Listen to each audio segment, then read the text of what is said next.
Dollar. Dirt and money, no soul. Had to go and get it, ain't no time to kick it. Got a stack and flip for my foes. Dollar. Please tell me you can hear me. Don't turn your back and don't neglect me. Just let me know if you need me. Dollar. Let me watch out for my partners. Keep my money long, get my team strong. Let me run away from my problems. Yup, what's good, original crew, man? We're back. Hey, man, we're back on the channel, man. We got a body cam. This is a throwback body cam from Midwest Safety. The most twisted case you've ever heard. I think they titled that on several of them.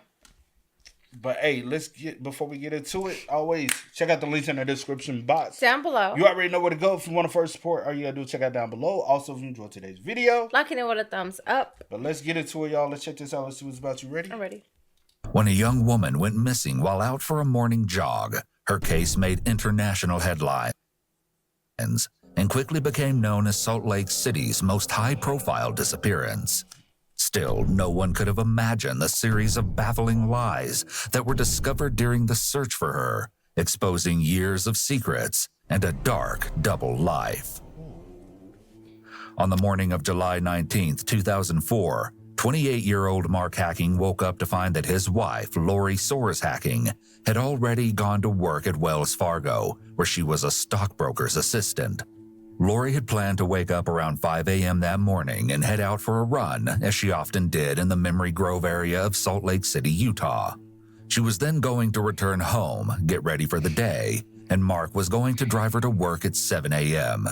However, when Mark woke at 8 after accidentally sleeping in, he just assumed Lori had come home and driven herself to work without waking him. This suspicion was confirmed when he noted that her vehicle was gone. Not thinking much of it, Mark continued with his morning like usual. That is, until around 10 when Mark called her work and he realized she had never arrived. It was only then that he noticed the clothes Lori had laid out to wear to work were still at home.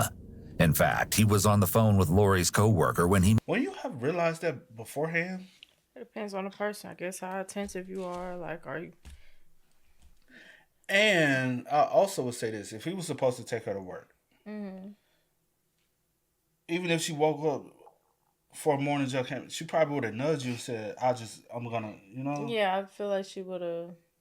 She would have made some kind of contact. You're a woman. You know. Sometimes if I'm sleeping, you finna head out, you will let me know. But do you think that you would have noticed that my clothes were still there? Yes. Like, be honest. Yes. If it's a normal routine for you to lay your clothes out every night for work the next morning, that's one thing I would have said. I would have went and checked to see if your clothes was there. Mm-hmm. And granted, this is 2004, so you got to think in the mindset of... Because at first when I was like, why wouldn't you call her? Why would you call her job? But this is 04, so you got to think 04.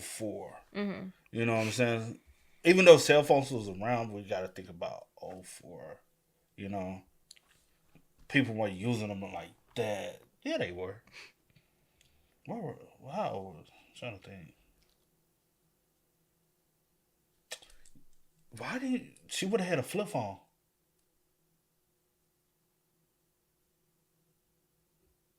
Could have shot her a text. I know back then, you know what I'm saying, you couldn't call before a certain time or call after a certain time. Cool, but these... Yeah. But you noticed her clothes was still there after supposedly reaching out to her job to see if she was there. And they said she didn't show up. So now you recognize the clothes. You would have recognized the clothes ahead of time. It's so many red flags already. Where to work were still at home. In fact, he was on the phone with Lori's co-worker when he made the discovery, saying, "Oh my heck, here's her clothes. She never came back from running." Thoroughly concerned, Mark then called 911 just after 10 a.m.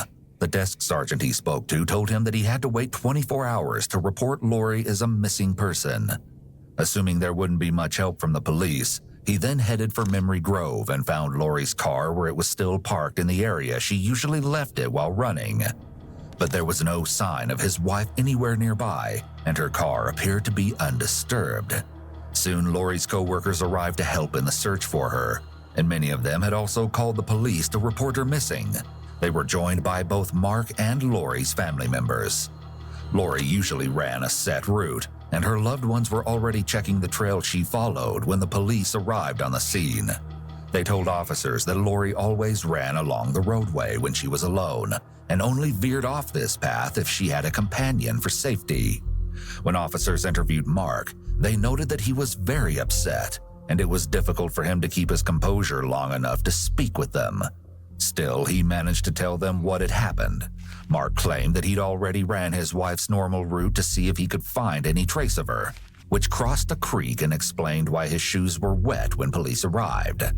As he was sharing his story, Mark became so overwhelmed that he fell backward against the passenger side of Lori's car. Salt Lake City was already reeling from the kidnapping of 14-year-old Elizabeth Smart only 2 years earlier in 2002. With this distressing incident in mind, a thorough investigation was immediately launched to find Lori, despite Mark previously believing he had to wait 24 hours. K-9 units and helicopters flying low were deployed to help in the search, but over the next few hours, they came up empty-handed. Still, people began coming forward to share their experiences in Memory Grove, with a few different women recalling unsettling interactions with suspicious men in the past. Soon, a disturbing theory emerged that someone may have kidnapped Lori from the area while she was out running, similar to what had happened to Elizabeth Smart.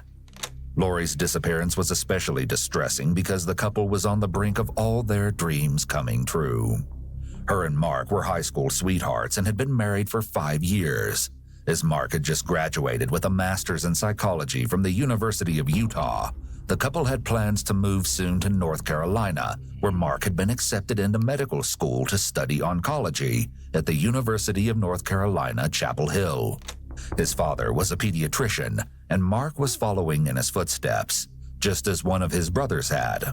Lori had even resigned from her beloved job and put her plans for an MBA on hold until Mark finished medical school. Most of their apartment was packed up, and the couple had just celebrated their going-away party 3 days before her disappearance at a mountain cabin owned by Lori's boss. The couple had even more exciting news, as Lori was about 5 weeks pregnant, compounding the tragedy of her disappearance. According to friends and family, she was extremely excited about the upcoming move and the baby. By that afternoon, flyers were posted around the city in the hopes that someone had seen what happened to her. However, things became complicated when a neighbor of Lori and Mark's was interviewed. This neighbor noted that Lori's car was out in front of the apartment building at 7 a.m., and when she left her house again at 8:30, it was still there.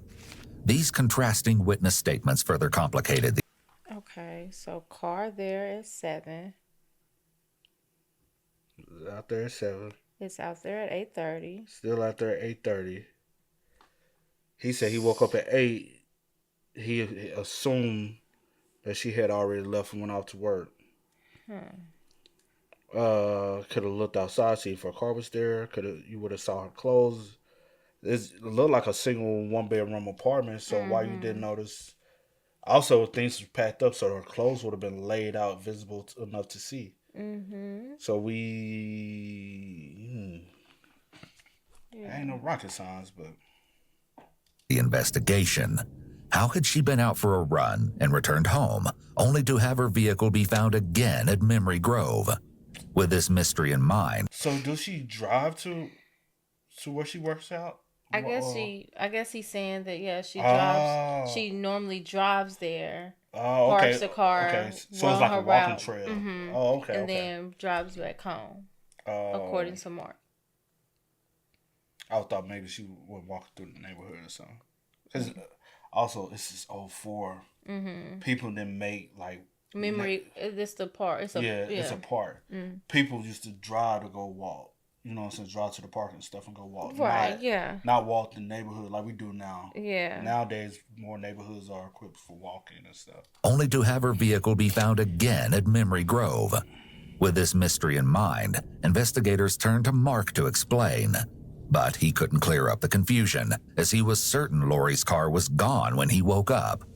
As with most cases, the spouse is the first suspect. True. But it was hard to understand why Mark would have any motive in Lori's disappearance. Yeah, I don't see Some of Lori's co-workers were interviewed as they were. You said what? I said, which would be so dumb. Yeah, I Because don't one, y'all, everything seems to be going fine. You're married for 5 years. Married for 5 years. She's 5 weeks pregnant. You're about to get ready to accept your. You already accepted it. Well, you already accepted your. Is PhD, it just school? doctor. He just going. He about to get it. Yeah, okay. Doctorate and then program. she's putting on hold, to get her master's. Mm-hmm. And y'all about to get ready to move back to move. And it's somebody you've been with since you was North in high Carolina. school. Yeah, y'all was high school sweethearts. But my thing is, it's just dumb that if you have something to do with it, because now you done screwed your whole life up. You done took her life and your baby, your unborn baby. You know what I'm saying? Mm-hmm. Like, it just does not make sense. If so, yeah, I don't see a clear motive. Because you, like you said, you got too much positive to. Unless y'all had a rocky, but it's still. But even if y'all had, I don't think because if it was that rocky, why would I want to pack up my bags and move all the way to the other side of the country? I would have been like, hey, you go out there, I'll stay here, I'll work, I'll keep the apartment. You know what I'm saying? I'd possibly ask for a raise at work. I know, my bad. I asked for a raise at work to try to see it get through, and then, hey, let's give it some time, and then, But also, she's pregnant, so you can take that with a grain of salt for that to be an option. You know what I'm saying? Because you're gonna need help as a pregnant woman. I'm confused. Any motive in Lori's disappearance. Some of Lori's co-workers were interviewed as they were close to the couple. One co-worker stated that she hadn't noticed any change in Lori's behavior recently, which was normally upbeat, and that her relationship with Mark seemed exceptionally happy, especially because he'd sent her flowers at work. Lori's mom confirmed the sentiment, saying that she had a great relationship with Mark and the two adored each other, with Lori calling Mark my big old teddy bear.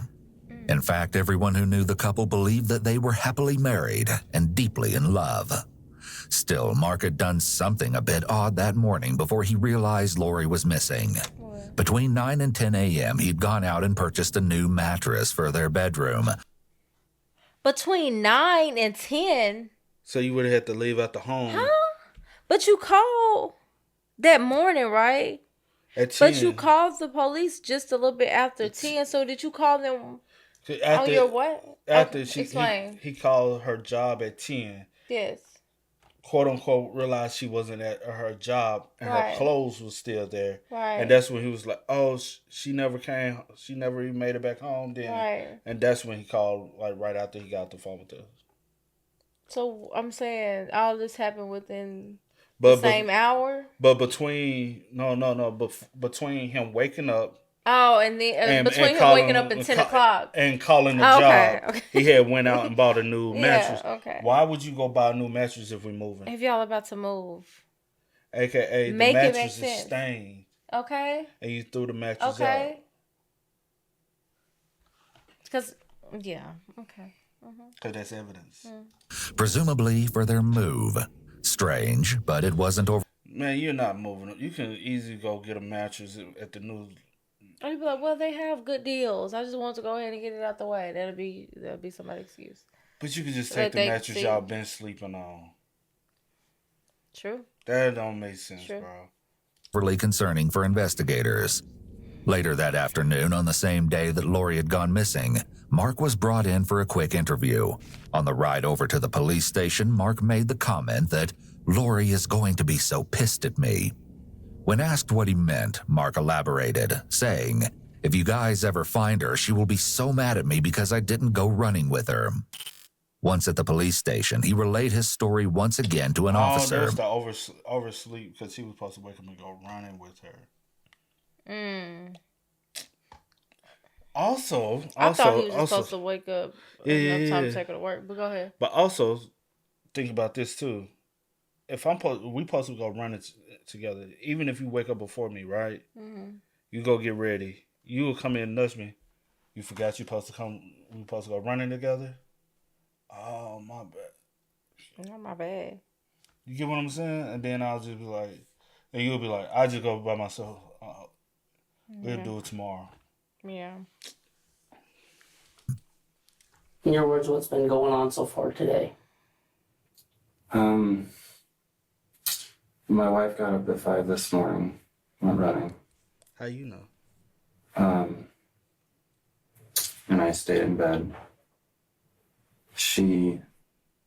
I woke up at 8 and she hadn't awakened me when she got home and showered and went to work at 7. At least I thought that's what had happened. When I woke up and she was gone, I just figured she hadn't awakened me, just let me sleep. And so I got up at 8, did some things. I played my Nintendo a bit, and we needed a new mattress. We decided to get one, so I went, and we had been shopping around, looking at different places, and I had found one. What time was that? I left my place at about 9. Okay, what happened after you got the mattress home? I put it on my bed. I was putting sheets on.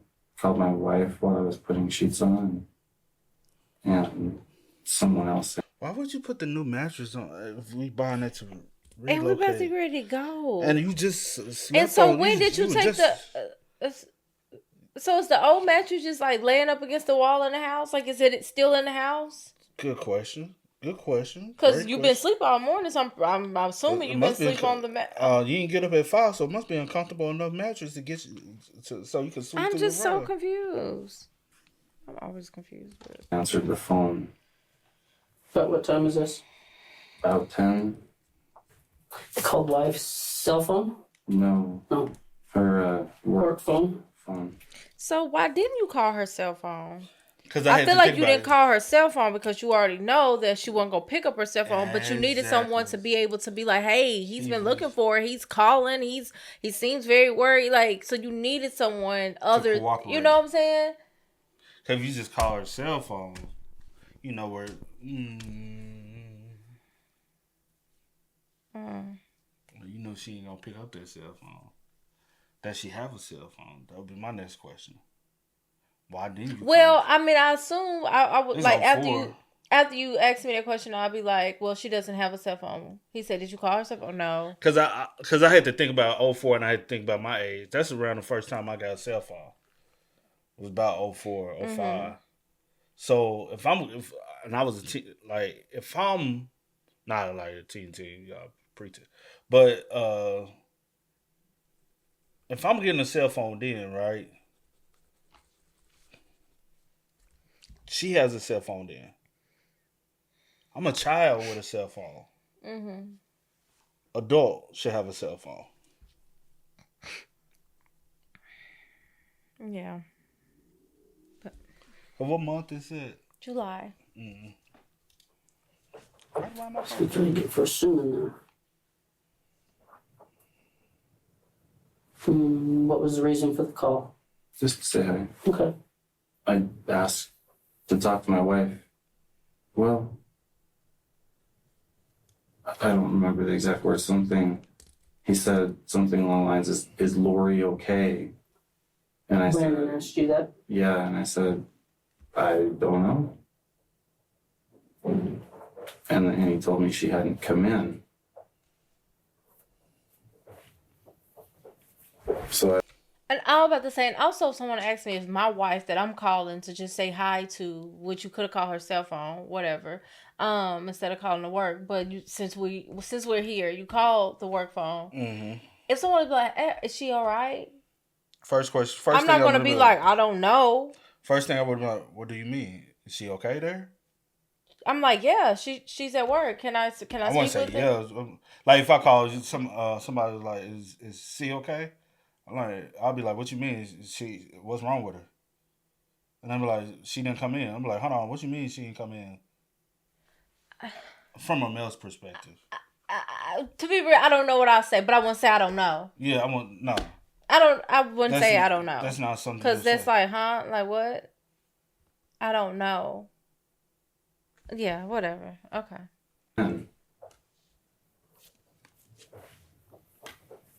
So I went looking for her.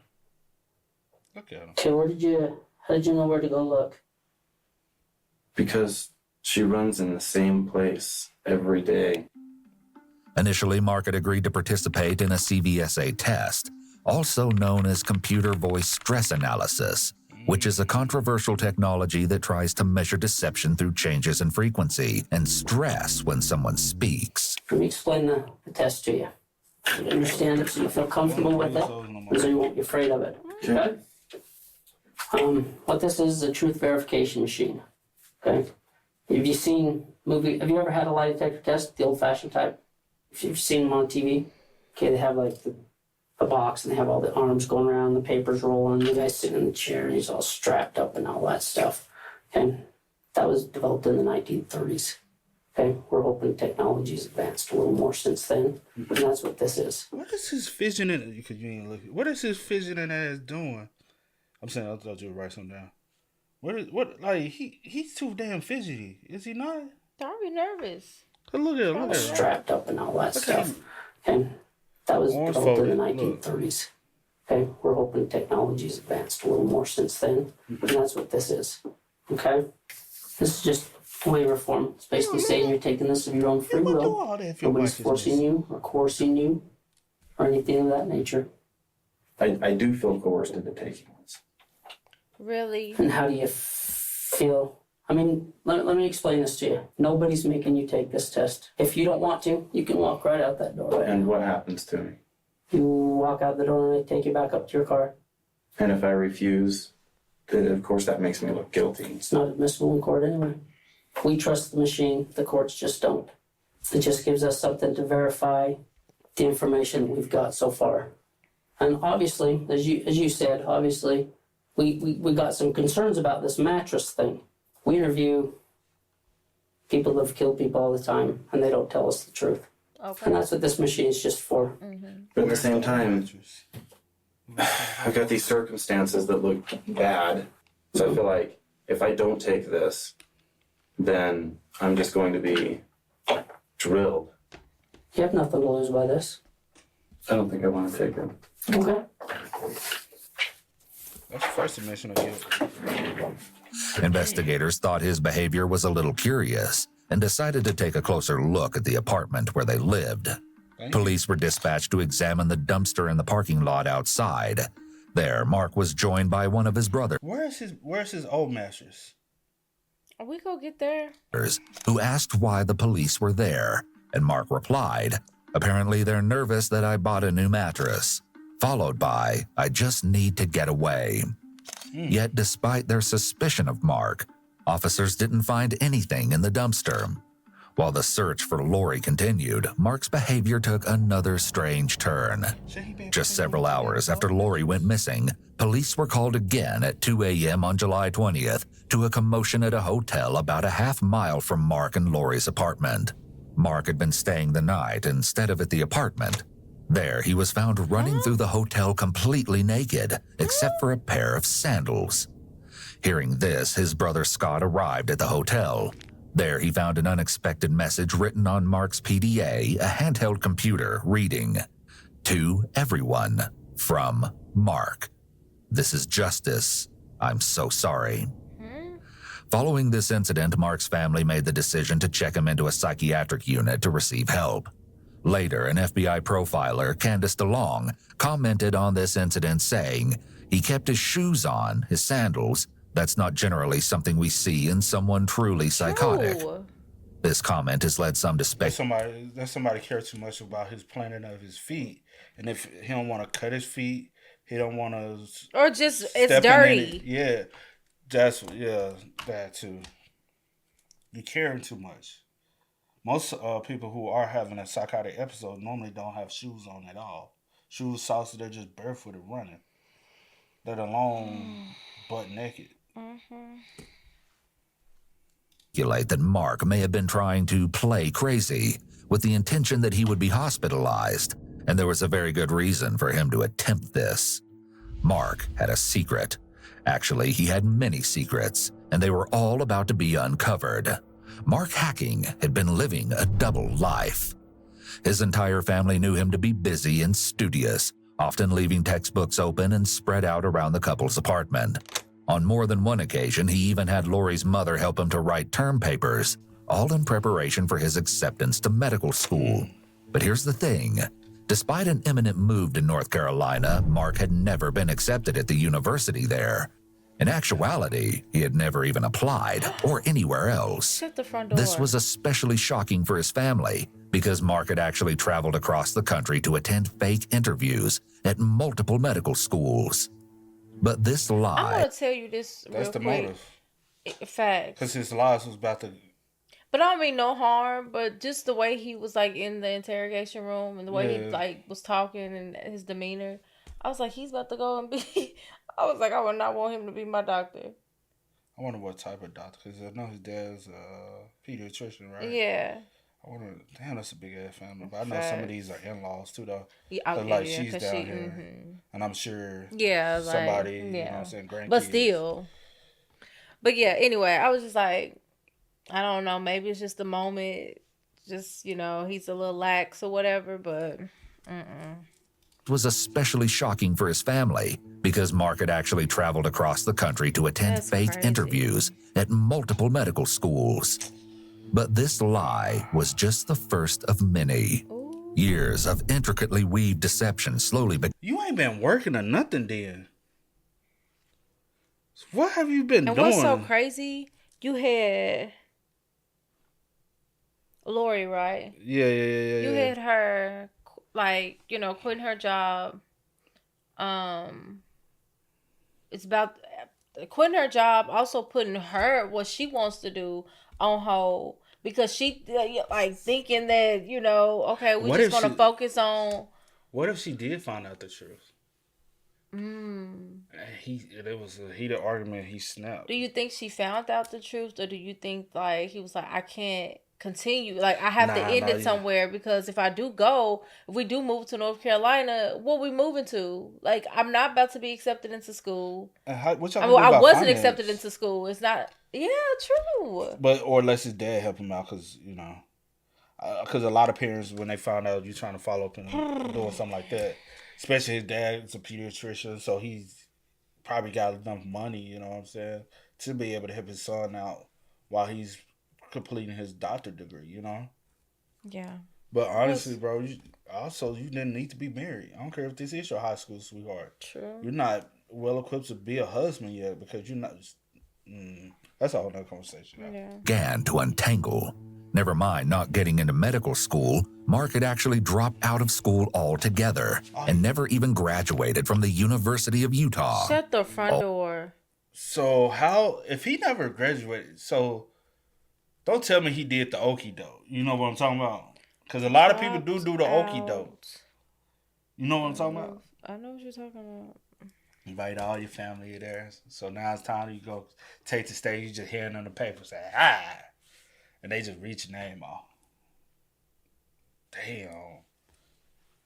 Damn. See, that's crazy. Cause they would have had to show up to your graduation. You know? And say woo when they call your name. But I do know some people decide not to walk. But that's very small percentage. Altogether and never even graduated from the University of Utah. That's crazy. All the books he had strewn around in the apartment and the term papers he wrote were part of Mark's elaborate attempt to sell his lies. He would even leave the apartment and tell his friends, family, and Lori that he had classes to attend. So if he wasn't in school like he claimed, where had Mark been spending all of his time? True. Well, when he was meant to be studying for rigorous medical exams or in class, Mark was often seen hanging out at a store in his neighborhood, drinking soda, eating hot dogs, and smoking. He told the people that worked at the store that he was a therapist and begged them to keep his smoking habit a secret from Lori, as they were part of the Church of Latter-day Saints and weren't supposed to smoke. These weren't his only lies. Mark had told Lori's mother that he worked at the Neuropsychiatric Institute at the University of Utah, where he ran therapy sessions. But in reality, he worked as a licensed healthcare assistant and hospital orderly who conducted group activities, not therapy. In an odd story, hospital officials say So that that's where he get the finance from. Yeah. So he was working. He was Just working. not, he just lying about what type of work he was doing. more than like a CNA, right? No, he worked. No, he did, it was like group. yeah, it was something. No. He didn't even do nothing medically. He just did little group activities, basically like what a volunteer could do. To be real. At work, Mark wore a shirt tag reading Franz, but claims it wasn't an officially issued name tag.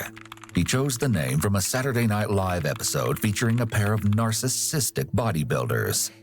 His many lies rocked his and Lori's families, who had all believed that the couple was not only happy, but successful. His own father spoke to the press, as the case still had a chokehold on international news, saying, "We didn't see it coming. We got completely blindsided by it. People began to speculate that Mark had fabricated the elaborate lies out of a perceived pressure from his family. His father and brother were doctors, with another brother as an electrical engineer." Mark explained to his family that he'd only lied about his education, which he called misleading people, because it was a little lie that snowballed out of control. That is not a little Still, lie. he adamantly denied knowing anything about what happened to Lori. Believing him, Lori's family stood by Mark as the search for her continued. It was uncovered that the last time Lori was seen for sure was at a convenience store on Sunday evening, the day before she vanished. She and Mark were spotted on surveillance footage, and everything appeared to be fine. The interesting part was that Mark was seen again after 1 a.m. buying cigarettes. But this time, there was no sign of Lori. Mark had an explanation. Lori had gone to bed. Nothing sinister about that. But still, there was something that wasn't sitting quite right with investigators. The new mattress. As a fan of true crime, you probably thought that was particularly suspicious, and investigators agreed. They soon headed to the church Mark attended and examined the contents of the dumpster there, and they found something. An old, used mattress. Curiously, the top part of the mattress had been cut out and was missing. Mark once again had an explanation, though not for why he'd used the church dumpster instead of the one at his apartment to dispose of the old mattress. But he claimed that he and Lori had thrown out the old mattress because she had a heavy menstrual cycle and blood. Boy, bye.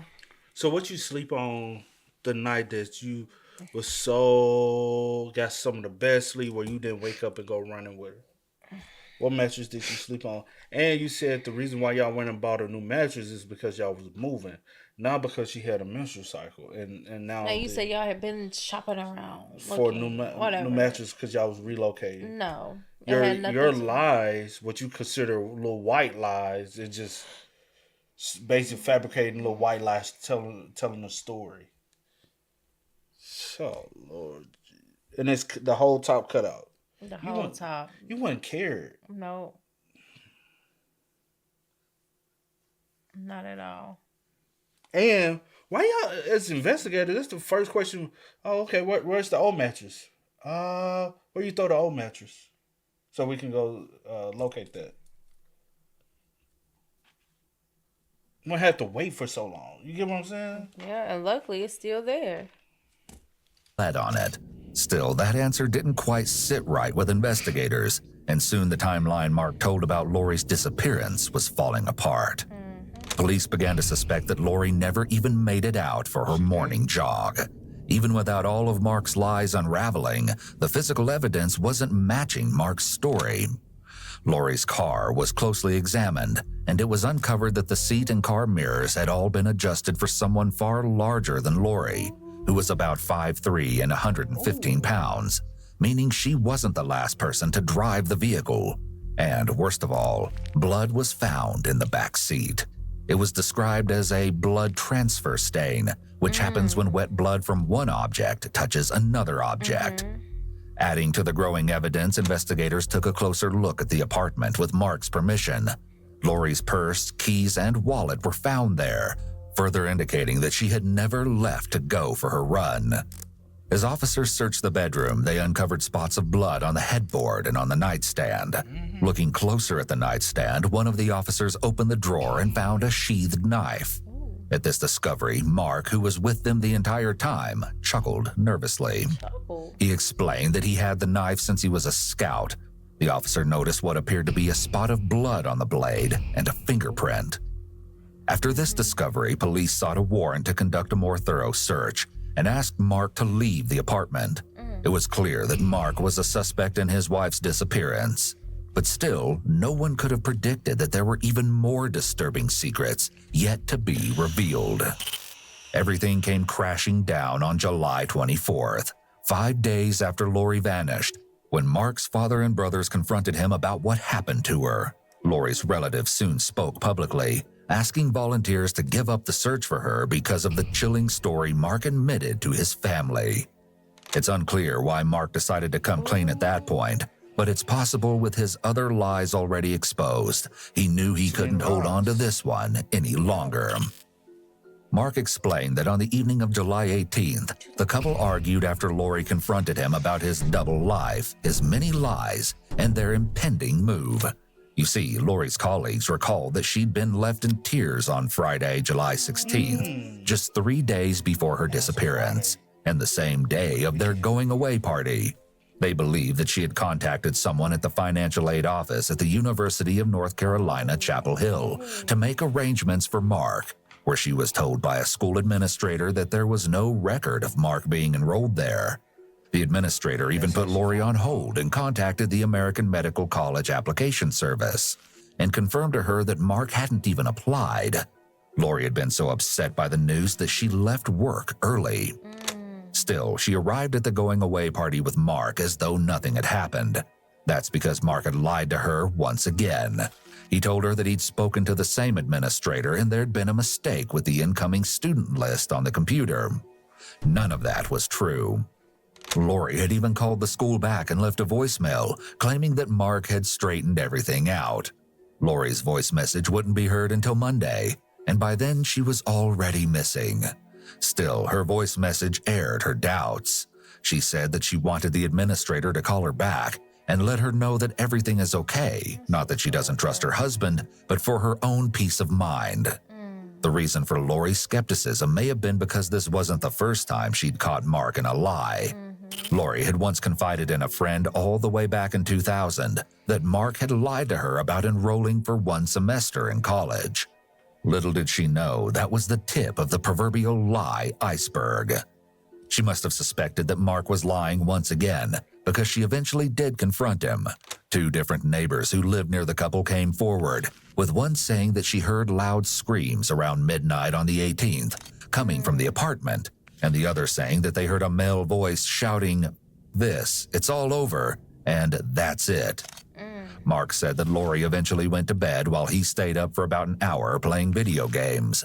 He then began to go through their packed belongings until he found his .22 rifle and went into the bedroom and shot Lori in the head while she slept.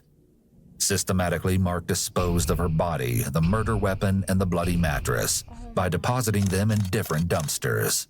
When Mark was spotted on the convenience store surveillance footage at 1:30 a.m. without Lori, had he been out getting rid of the evidence of her murder, or was he getting ready to commit the sickening deed? In the video, Mark can be seen examining his hands, fingernails, and even checking his watch. Could he have been looking for traces of blood? The next day, he headed out to buy a new mattress, likely hoping that no one would even know the first one had been thrown away, before staging another intricate deception, this time Lori's supposed disappearance. Based on his actions and behaviors, Mark sounds like he suffered from narcissistic personality disorder. These individuals tend to present as charming and wonderful until you begin to pull away the layers of the reality they present you with. Once someone begins to confront this individual, they become irate, completely furious that someone would dare to question their word.